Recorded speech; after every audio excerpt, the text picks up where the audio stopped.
और इसके बाद जो है हम आते हैं ought to पर। ought to भी जो है वो शुड ही की मीनिंग में इस्तेमाल होता है। शुड की जगह पे आप ought to इस्तेमाल कर सकते हैं मोस्टली, लेकिन चंद एक जगहों पे हम ought to को प्रेफर करते हैं शुड की जगह। किन जगहों पे? जहाँ पर कोई मॉरल ऑब्लिगेशन हो, नेशनल ऑब्लिगेशन हो या रिलीजियस ऑब्लिगेशन हो। तो इस तरह की जो फ़राइज़ होते हैं आपके मज़हबी, अखलाकी, कौमी या मज़हबी, अखलाकी, कौमी ज़िम्मेदारियाँ होती हैं, उनके लिए जो है वो हम ought to को प्रेफर करते हैं। ठीक है, जैसे we ought to rise when national anthem is played। जब कौमी तराना बजाया जाता है या पढ़ा जाता है तो हमें खड़े हो जाना चाहिए एहतराम में उसके। ये हमारा कौमी फरीज़ा है। ठीक है, तो नेशनल ऑब्लिगेशन है ये। तो यहाँ पर हम शुड के बजाय ought to। दूसरा सेंटेंस मैं आपको बताता हूँ। अच्छा, अगर नेगेटिव बनाना हो तो खैर इस सेंटेंस को नेगेटिव बनाना अजीब सा तो है, लेकिन we ought not to। ought और to के दरमियान में not लग जाएगा। ठीक है, कोई भी सेंटेंस अगर आपको नेगेटिव में बनाना होगा, ये सेंटेंस तो नेगेटिव नहीं बनेगा क्योंकि ये बात इस तरह की है, और लेकिन अखलाकी तौर पर जैसे एक मिसाल दे देता हूँ मैं आपको। We ought not to tell a lie। We ought not to tell a lie। हमें झूठ नहीं बोलना चाहिए। अखलाकी ज़िम्मेदारी है, अखलाकी फ़रीज़ा है, ये गैर अखलाकी चीज़ है झूठ बोलना। ठीक है, नेक्स्ट सेंटेंस पे हम आते हैं। नेक्स्ट सेंटेंस जो है वो एवरी मुस्लिम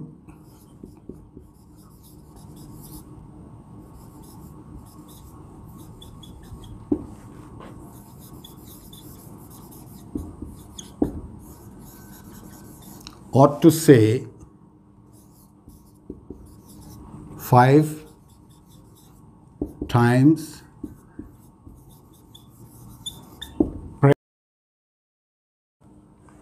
हर मुसलमान को 5 वक्त नमाज पढ़नी चाहिए।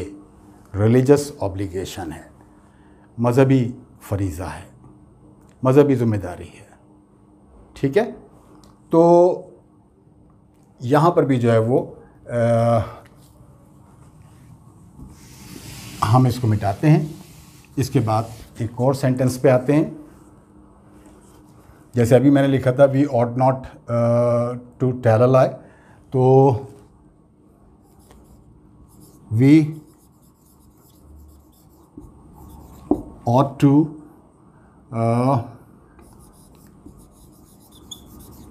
speak the truth always, या we always ought to speak the truth। We always ought to speak the truth। हमें हमेशा सच बोलना चाहिए।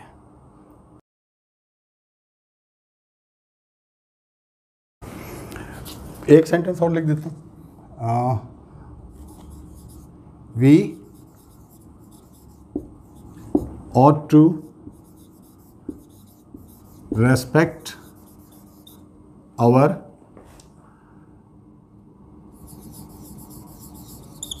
elders। एल्डर्स भी लिख सकते हैं। ओल्डर्स और एल्डर्स में क्या फ़र्क है? एल्डर जो होता है वो रिलेशन में जो बड़े होते हैं उनके लिए एल्डर का लफ्ज़ इस्तेमाल होता है, जैसे एल्डर ब्रदर, एल्डर सिस्टर, तो उनको एल्डर बड़े को कहते हैं। लेकिन यहाँ जो भी उम्र में आपसे ज़्यादा है बुज़ुर्ग हैं, बड़े हैं, चाहे वो रिश्तेदार हैं या नहीं हैं, तो उनके लिए ओल्डर्स उम्र के एतबार से ओल्डर कहलाते हैं। तो we ought to respect our olders, हमें अपने बड़ों की रेस्पेक्ट करनी चाहिए, उनकी इज्जत करनी चाहिए। शुड हैव को और डिस्कस कर लेते हैं, तो फिर उसके बाद जो है वो ये बाकी चीज़ें जो है वो मस्ट और बाकी चीज़ें जो है वो हम फिर नेक्स्ट वीडियो को और डिस्कस करेंगे। शुड हैव जो है वो शुड का पास्ट है सिंपली। शुड हैव जो है वो शुड का पास्ट है simply. You should have come to the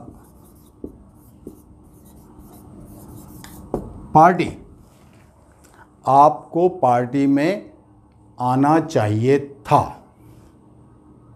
आना चाहिए नहीं, आना चाहिए था, माजी की बात हो गई। अच्छा, एक चीज़ का ख्याल रखना है कि शुड हैव के बाद वर्ब की थर्ड फॉर्म इस्तेमाल करेंगे। सिंपली शुड में और ऑट टू में तो हमने फर्स्ट फॉर्म इस्तेमाल की थी, लेकिन शुड हैव के साथ हम थर्ड फॉर्म इस्तेमाल करेंगे। इसी सेंटेंस को थोड़ा सा आगे बढ़ा देता हूँ मैं। You should have come to the party, we missed you a lot, हमने आपको बहुत। और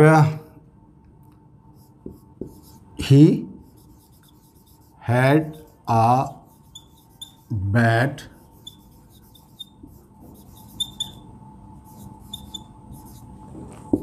टूथेक यस्टरडे, कल उसको दांत में बहुत शदीद दर्द था। टूथेक दांत का दर्द, तो कल उसके दांत में बहुत शदीद दर्द था। ही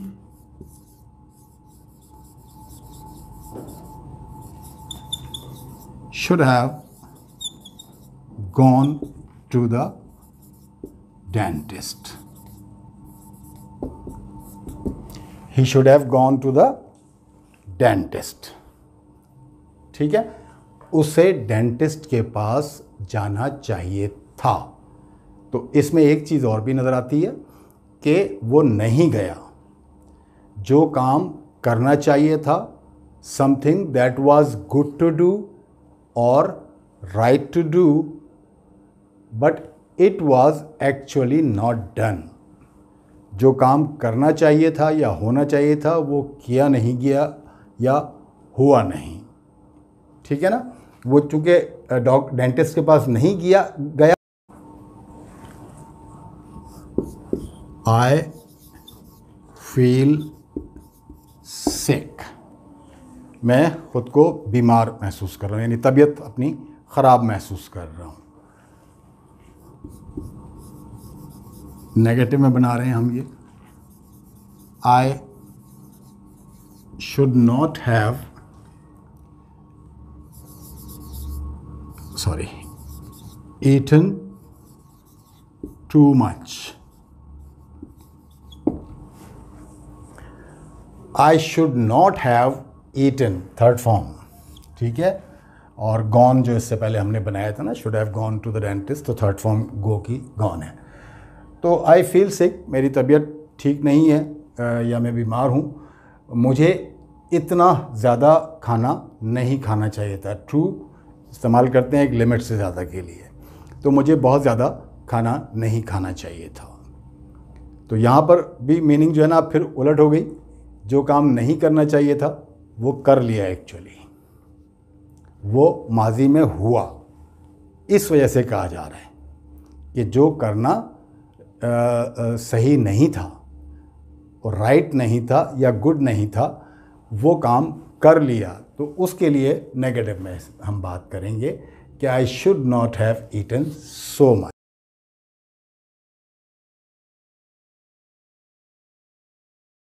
एक आखिरी सेंटेंस आपको और बता देते हैं। The accident happened,